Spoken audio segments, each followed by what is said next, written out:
जीवन में खुशी जरूरी है कि पैसा जरूरी है।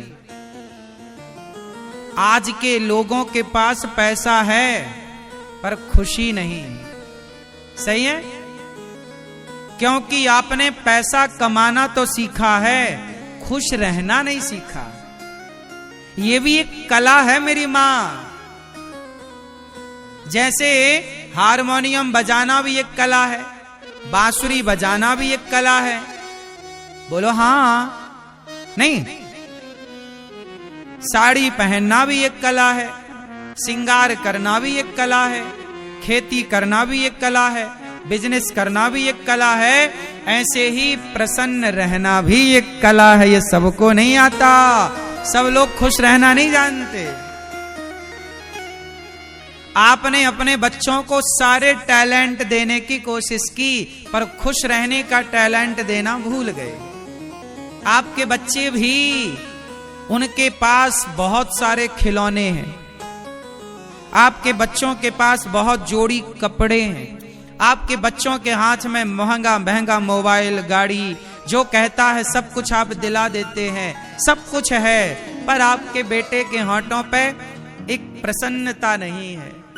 क्योंकि आपने बच्चे को सब कुछ सिखाया, इंजीनियर बना दिया, डॉक्टर बना दिया, एडवोकेट बना दिया, जज बना दिया, बड़े बड़े पदों तक पहुंचा दिया, आईएएस, आईपीएस, कलेक्टर इत्यादि बना दिया, लेकिन आपने बच्चे को खुश हैप्पी रहना नहीं सिखाया। और ये भी एक कला है। इसलिए आप कभी मंदिर गए हो कन्हैया के, तो वो हर मंदिर में कन्हैया कैसे बैठे हैं? प्रसन्न मुद्रा में। कैसे बैठे हैं? खड़े हैं? बोलो जोर से। दुर्गा जी कैसी दिखती हैं आपको? जोर से। मैया खुश दिखती हैं। राम जी के मंदिर में राम जी कैसे हैं? उदास कि खुश? बोलो। फिर एक मैया वृंदावन गई गोपाल जी खरीदने। ए भैया वो वाले गोपाल जी दो जरा, लड्डू गोपाल जी। ओ मैया वो वाले क्यों? ये वाले ले लो, अच्छे हैं। नहीं नहीं, हमें वही वाले चाहिए। क्यों? बोली उनमें स्माइल ज्यादा है, खुशी, हाँ हंस रहे हैं, हैप्पी हैं, खुश हैं, हमें वो हंसते हुए गोपाल जी चाहिए। तो सुनो मेरी माँ, आप भी जब गोपाल जी खरीदती हो ना, तो वो वाले खरीदते हो जिनकी स्माइल, प्रसन्नता ज्यादा है। जब तुम्हें हंसने मुस्कुराने वाला भगवान चाहिए, तो भगवान भी तो कहते हैं मुझे भी हंसते मुस्कुराता भक्त चाहिए, जो सदा मुस्कुराए, हर हाल में प्रसन्न रहे। प्रशांत आत्मा जितेंद्रिया। अमीरी गरीबी मायने नहीं रखती। सुदामा जैसा गरीब कौन होगा? 4 दिन चूल्हा नहीं जलता, लेकिन सुदामा जी के प्रसंग में लिखा है प्रशांत आत्मा। उस गरीबी में भी सुदामा जी प्रसन्न रहते हैं। हमारे घर में रोटी नहीं है, वो अलग विषय है ना मेरी माँ, लेकिन ना होने पर रोने से अच्छा है कि ना होने पर भी तो खुश रहा जा सकता है ना। भाई ना होने पर हम रो तो रहे हैं ना, तो रो के क्या पाएंगे? जब रो के कुछ नहीं मिलना तो प्रसन्नता अच्छी है ना। यदि रोने से कुछ मिल जाए तो आओ हम मिलके रोते हैं, तो रोने से भी तो कुछ हाथ नहीं लगना ना। इसलिए क्यों ना हर स्थिति में, हर सिचुएशन में खुश रहा जाए, प्रसन्न रहा जाए। आपके रोने से हालात तो नहीं बदल जाएंगे ना। तुम्हारा पति बड़ा दुष्ट है, माना कि किसी का पति बड़ा दुष्ट है, मारता है, शराब पीता है, तंग। अब तुम दिन भर करती हो, रोती हो, आंखें तुम्हारी सूज गई, रोते रोते तुम्हारी आंखों की रोशनी चली गई। अब पति तो तुम्हारे रोने से ना बदला ना, कि सुधर के श्रवण कुमार बन गया? नहीं बना ना। सुधर के राम तो ना हो गया तुम्हारे रोने से, लेकिन तुम्हारी रोशनी और चली गई, तुम्हारे स्वास्थ्य में बदलाव आ गया, तुम्हारे शरीर का पानी सूख गया। जितना तुम रोती रही, तुम इतने में खुश भी तो रह सकती थी ना मेरी माँ। हालात तो नहीं बदले जा सकते, लेकिन होठों में प्रसन्नता तो भरी जा सकती है ना। और आप यदि प्रसन्न रहते ना, तो जिंदगी से लड़ने की ताकत आपको प्रसन्नता ही देती है। यदि हालात विपरीत हैं तो भी आप प्रसन्न हैं तो गुजर जाएंगे। खुशी के दिन जल्दी गुजरते हैं और दुख के दिन बोलो देर से। तो खुश रहा जाए ना। क्या राम के वनवास को टाला जा सकता था 14 साल के? जोर से, क्या राम के वनवास को टाला जा सकता था?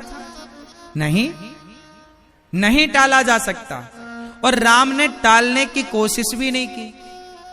14 साल के लिए तुम्हारा बाप घर से निकाले तो तुम्हारी स्थिति कैसी होगी?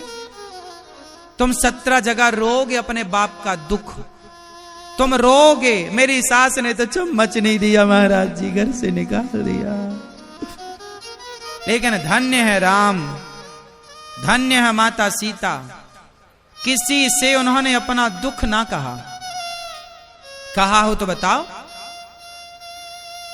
उस वनवास के दौरान नंगे पांव थे राम। क्यों मेरी मां? नंगे पांव थे, पांव में पनही चप्पल खड़ाऊ नहीं है। लेकिन राम ने वो 14 साल रोते गुजारे कि हंसते? बोलो बोलो, क्या मैसेज है? कि जीवन में राम जैसा दुख किसी के जीवन में आ सकता है क्या? बोलो। उस दुख में भी राम ने प्रसन्नता पूर्वक अपने 14 वर्ष गुजारे।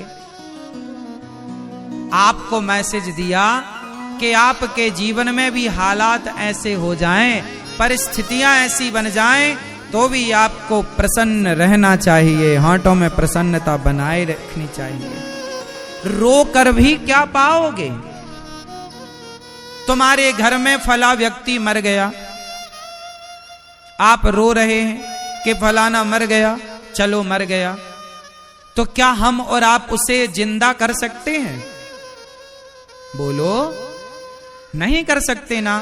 बीते हुए पल को हम बदल तो नहीं सकते, लेकिन जो वर्तमान में हमें ईश्वर ने क्षण दिया है, पल दिए हैं, उन्हें तो हम प्रसन्नता से गुजार सकते हैं।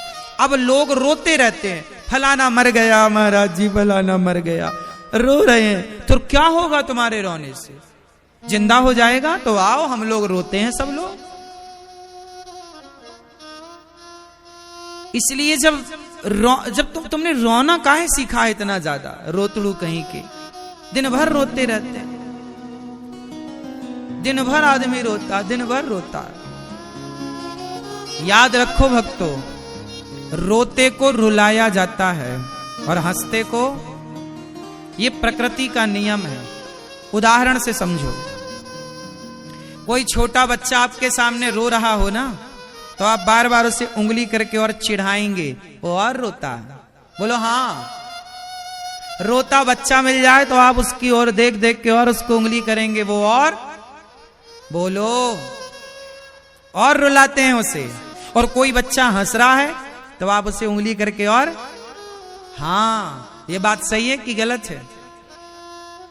प्रकृति का नियम है कि रोते को रुलाया जाता है और हंसते को। यदि आप हंसते हैं, आपकी होठों पे मुस्कान है, तो भगवान आपके होठों पे और मुस्कान भरेंगे और हंसाएंगे और खुश रखेंगे। और आप सदा रोते हैं तो आंसुओं से आंसू ही बढ़ेंगे।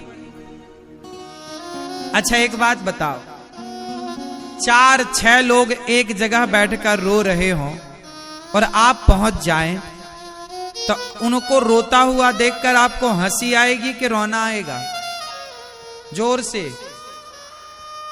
बोलो। और 4 लोग एक जगह बैठ के हंस रहे हैं और आप पहुंच जाएं तो उन्हें हंसता हुआ देखकर रोना आएगा कि हंसना?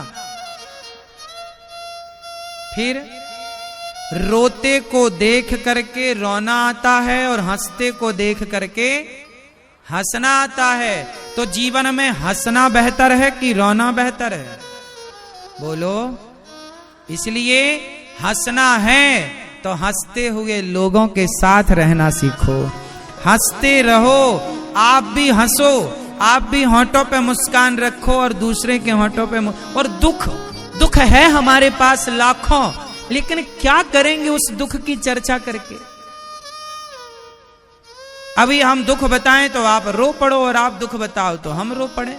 दुख किसके पास नहीं है। और सुनो, दुख कहां होते हैं? वर्तमान में होता है कि बीते हुए पल में होता है, बीते हुए कल में? बोलो। अधिकांश 99% दुख आप लोग बीते हुए कल की बातें कर करके दुखी होते हैं। बोलो हाँ। जो बीत गया है उसको याद कर करके आप रोते हैं, जबकि आपके वर्तमान की स्थिति बढ़िया है। आप वर्तमान में, प्रेजेंट में खुश हैं, पर पास्ट में जाते हैं, आप भूतकाल में जाते हैं और वहां की यादें, मेरे सास ने ऐसा कह दिया था, मेरी बहू ने ऐसा कह दिया था। कहा क्या है? अभी कल आई लव यू कहा तुम्हारे पति ने, आज ही आई लव यू कहा है, वो भूल गई मेरे पति ने ऐसा कहा था। छोड़ो, है क्या ये बताओ। लेकिन आप था पे जाते हैं, है की बात नहीं करते। तुम्हारा पति कैसा है, अभी क्या है, था कैसा, वो छोड़ो। क्यों? जो बीत गया सो बीत गया। छोड़ो कल की बातें, कल की बात पुरानी। नए दौर पर मिलके लिखेंगे फिर से नई, फिर भी दिल है। इसलिए भगवान कहते हैं कि आप हंसो, ये संसार बनाया ईश्वर ने, जाओ हंसो, यहां खुश रहो, यहां प्रसन्न रहो। पर आप हैं कि क्या मजाल के जरा हंस लें। कुछ लोग तो मुंह बनाए बैठे रहते, मुंह फुलाए, थोड़ा हंस भी लिया करो, प्रसन्न भी रह लिया करो। सदा प्रसन्न रहने से क्या नुकसान है? ये भी एक कला है। कौन सी कला है? प्रसन्न रहना भी एक कला। हर स्थिति में, हम गरीब हैं कोई बात नहीं, फिर भी प्रसन्न तो रह सकते हैं। रोके भी क्या पाओगे? तो आज से कितने लोग मुझे पक्का वादा करेंगे कि हर स्थिति में आप प्रसन्न रहेंगे? कितने लोग खुश रहेंगे? मैया खुश रहोगी? हंस के दिखाओ, दांत दिखाओ अपने। लिपस्टिक तो नहीं लगी तुम्हारे दांतों में? नहीं, छुटा ली हो ना पूरी? ठीक है।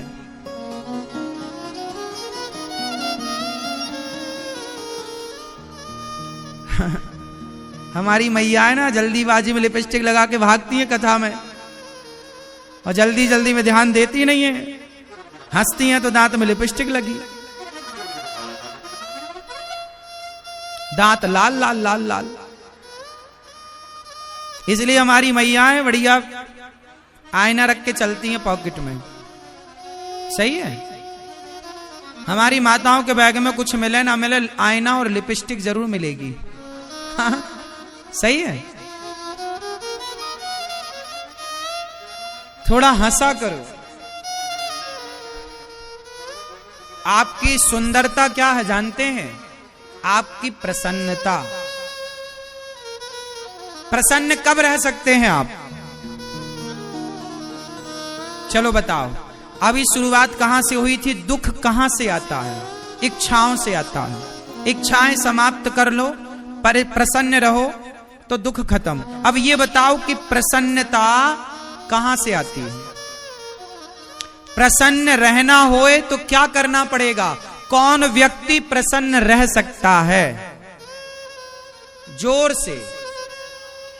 मैया काहे पंचायत कर रही हो मेरी मां? पीली मैया, पंचायती मां। ये बताओ कि प्रसन्न कौन रह सकता है? पीली मैया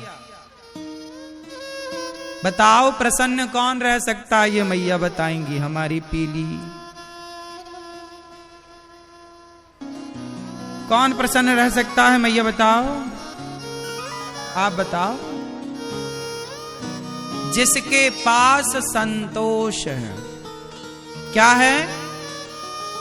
जिसके जीवन में संतोष है वो प्रसन्न है। आज संसार में जितने लोग प्रसन्न हैं वो इसलिए प्रसन्न हैं कि उन्हें जीवन में संतोष है। जितना दिया विधाता ने उसका संतोष जो है बहुत है। और संतुष्टि है तो प्रसन्नता है, और संतुष्टि नहीं तो कितने लोग ईश्वर के दिए में संतुष्ट हैं। अच्छा, आपकी हैसियत से ईश्वर ने ज्यादा दिया है कि कम दिया है? बोलो, ज्यादा है कि कम है? ज्यादा है। क्यों मैया? भगवान ने आपको आपकी हैसियत से ज्यादा दिया या कम? इसलिए ईश्वर का धन्यवाद करो। बहुत है प्रभु, हम तो इस लायक थे नहीं। आपने अंधा बनाया होता तो हम क्या कर लेते? आंखें दी, चलने को पांव दिया। आप भगवान से कभी शिकायत करते हो कि नहीं? क्यों भैया, आप भगवान से कभी शिकायत करते हो?